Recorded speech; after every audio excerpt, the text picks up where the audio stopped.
Sentire Media. Hello, you. You're listening to A History of Italy.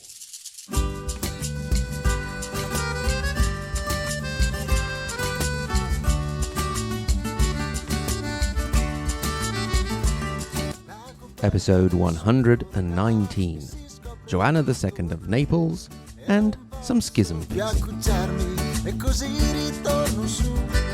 Lascio I colli nelle valli, tra due salici piangenti, io ritrovo la speranza di un amore che ormai fu.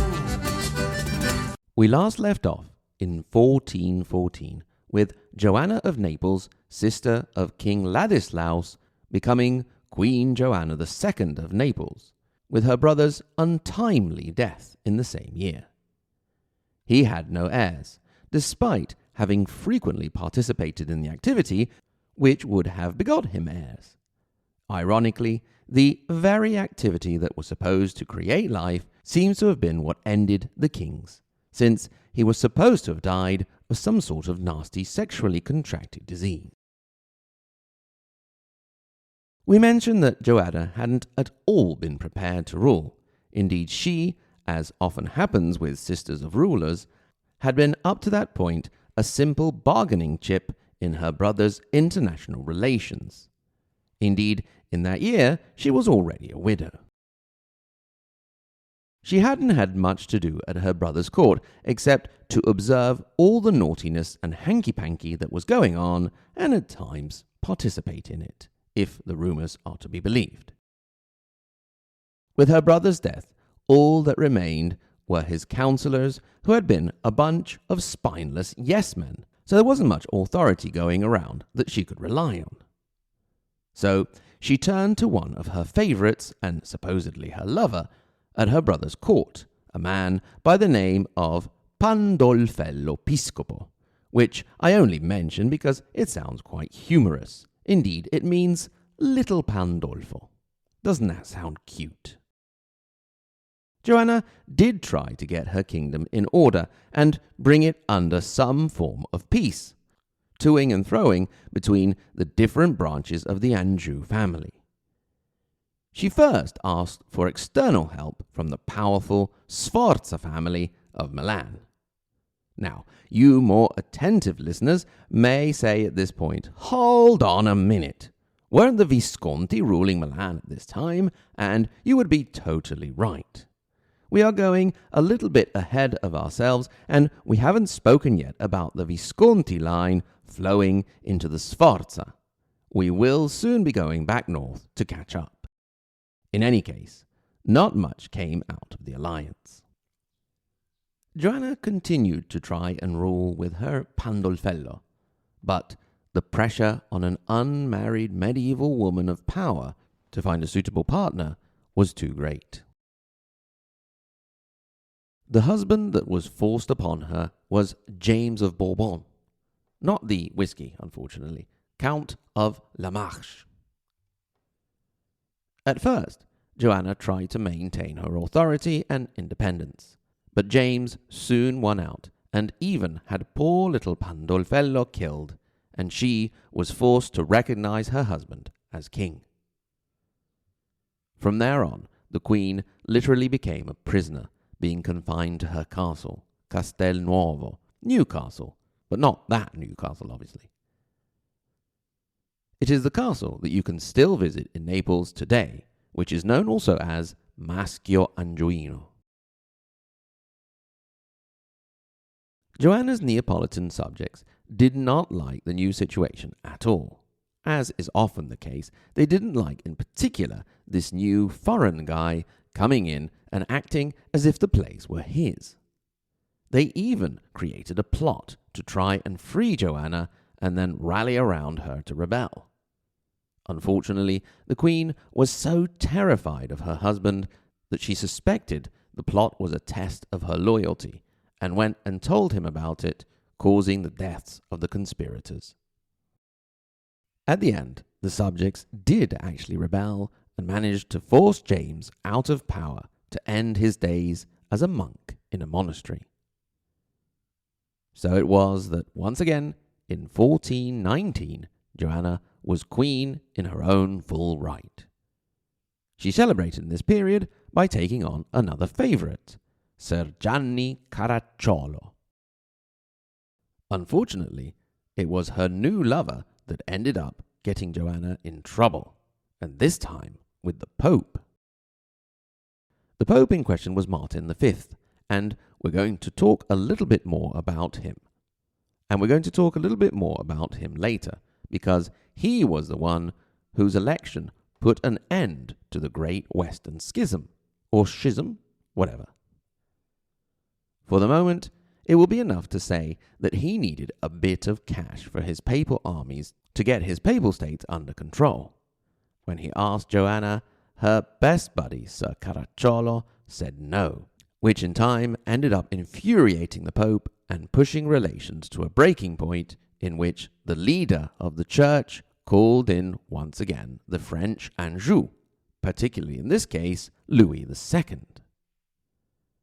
At this point, Joanna and her favourite went into panic damage control mode and turned to the other big hitter at the time, always in the background, the Aragonese. In this particular case, Alphonse I. The deal was that Alphonse would come in and help protect Joanna, while she, in turn, not having an heir of her own, would nominate Alphonse as her heir. This wound up being a rather costly move for our Kingdom of Naples.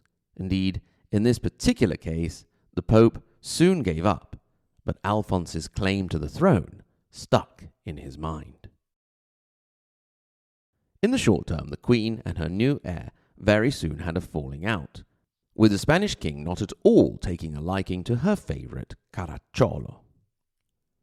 This situation also almost ended up in armed conflict in 1423, and Joanna was forced to make a 180-degree turn and seek help with the French and Louis II.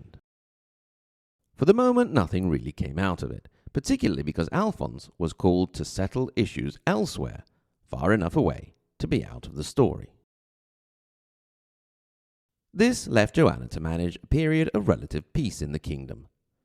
This peace left her enough time to realize that her current favourite, Caracciolo, was really getting on her nerves. So it was that in 1432 he was very conveniently killed, possibly under the order of his ex-lover, the Queen herself. Joanna did not live a lot longer. Indeed, she died on the 2nd of February, 1435. The throne of Naples passed to her relatives, the French Anjou, since Joanna herself had been the last of the Duras Anjou. However, they would not be long on the throne. Indeed, the powerful Alphonse of Spain, remembering that he had been the first nominated heir of Joanna, soon came along, and in 1442, all of southern Italy, first Sicily and now the Kingdom of Naples, fell under the control of the Aragonese. That is a summary of the life of Joanna II of Naples. The facts, if you will. Then there are the legends. Before we go there, a quick word from our sponsor. So, before the break, after finishing up with what we actually know about Joanna, we promised we would move on to the legends. First of all, of course, there is the question of her ghost. If you happen to have the fortune to visit the beautiful city of Naples, as mentioned above, you can visit the Maschio Angioino, the castle originally built by Charles of Anjou back in the 13th century. They say that some people over the years have seen the ghost of Joanna herself wandering the halls. However, that is not the only paranormal experience to be connected to Joanna. Indeed, the castle is said to be haunted by the souls of the many lovers she had and had killed after she had had her way with them. The gossip was, most likely spread by her enemies, that she would send out her servants roaming the city for handsome, suitable young men with whom the queen would have a night of passion. When they had served their purpose, she would then have them thrown into a trap door, leading down into the bowels of the castle, where they would be devoured by a sea monster, put there especially by the evil, insatiable queen. The sea monster, in some versions, may also be a giant crocodile that happened to swim across the Mediterranean from Egypt on a little tour, no doubt. Whatever monster may have been lurking in the depths of the castle, you can see that Joanna did not come out of it with the best of reputations. In this version, she is a power-hungry manipulator with an endless appetite both for a bit of naughtiness in the bedroom and for power. In truth, as was often the case in the Middle Ages, Joanna was a woman attempting to do her best at wielding power in an age in which women were not allowed to wield power. Surrounded by unscrupulous and manipulating men who wished through her to become kings of the Kingdom of Naples. Before we finish for this episode, we need to go back and catch up on our popes, as we mentioned when we spoke about Pope Martin V. He was born Oddone Colonna from the powerful Roman family of the same name. The whole Western schism business started up, you will remember, in 1378. This followed what we could consider the end of the Avignon papacy, when two different popes, Urban VI and Clement VII, were elected, respectively by the Italian Let's Stay in Rome camp and the No, Let's Stay in Avignon camp. Oddone, future Martin V, initially actually sided with what would end up being the losing side in the schism, but in the end he came around and participated in the Council of Constance, which put an end to the schism and elected our boy Martin in 1417. It took him a bit of time to actually get to Rome, partly because he was taking his time and partly because there was a bit of a confusing situation, which we will discuss a bit later. When he did get to Rome, he set about finally trying to fix good old Rome a little bit, restoring the churches, fixing bridges and roads, and basically kicking off what would become a great Roman Renaissance, and bring it around during the century to the city we have come to know and love as the city of Pope Sixtus and the Borgias and all that hanky-panky. One big headache the new pope ended up having was a troublesome nobleman and adventurer, what is also known in Italian as a capitano di ventura, a sellsword by the name of Braccio da Montone. We'll take a bit of time in a future episode to look at him, because he is one of those figures who will allow us to go into a little bit further detail in our general overview of Italian history in this period, and he will also allow us to move in our constant tour to the Romagna area, and we'll also talk about what the Romagna area actually is and was, as well as other areas I often mention, but perhaps don't get to focus on quite enough. So, that's it for this time. Remember to send in questions for the great Q&A episode, which I'll possibly do to celebrate reaching episode 125, so sometime next month. Thank you very, very much for listening, and thanks in particular to my lovely Patreon supporters, who, as I mentioned in the last episode, have now gone over the wonderful, wonderful threshold of 100. Thank you very much. So, thanks in particular to the Margherita Hack and Galileo Galilei level first part, Amanda D., Anthony G., Bill S., Brian J., Callan, Carrie, C. Lane, David L., Dean V., Dominic T., Emily B., Federica R., Francisco A., Gabriel S., Greg Ignazio, Il Valentino, Jeff M., Jeffrey W., Joseph S., Juan, Julia, and Old John in Milwaukee. Obviously, thanks also to the tippy top Maria Montessori and Dante Alighieri level Paolo, Lisa K., Andrew M., Brandon S., David A., Peter W., Kevin O., David L., Renat, and of course, Sen. Remember, if you are so inclined, you can get in touch. hello@ahistoryofitaly.com. At the same URL, ahistoryofitaly.com, you can click through to our social media or go to the support page and become a Patreon supporter and have access to extra content or donate via PayPal. Thank you very much if you decide to do so. Thanks once again to you for listening, and until next time, arrivederci.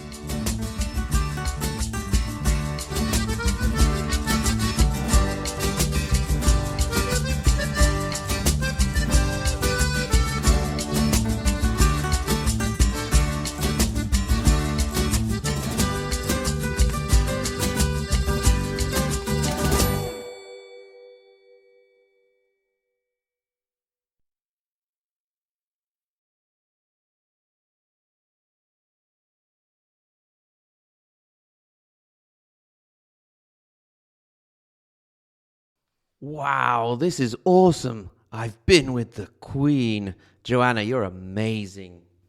Your Majesty. Well, I wasn't that good. No, I mean, you must call me Your Majesty. Okay, sorry. Anyway, this is fantastic. I wonder what breakfast is like in the castle. Breakfast? Yeah, you must have some incredible food here in the castle for breakfast. My dear boy, there will be no breakfast for you. Ah, well, that's disappointing. Can I get a sandwich at least? They haven't been invented yet. Ah, yeah, oh, really? I mean, you'd think such a simple thing would have been invented by now. Anyway, no breakfast. Okay, I get it. I'll be on my way. At least I have something to tell my friends. Tell your friends? Actually, I think it's better that you stay in the castle. Really? That's cool. I have so many great ideas on how to improve things. Not that you're not doing a good job, of course. Hey, maybe one day I could become king. King? Yeah, we could rule together. Yes, well, you know, you look so handsome this early morning. Why don't you stand over there so now I can see you better? Where? Here? Almost just a few steps to the right. Here? How do I look? Sexy, eh? Oh, yes, indeed. Oops. Sentire Media. Hey, podcast producers and show hosts. Do you want to join a podcast network that celebrates all things Italian?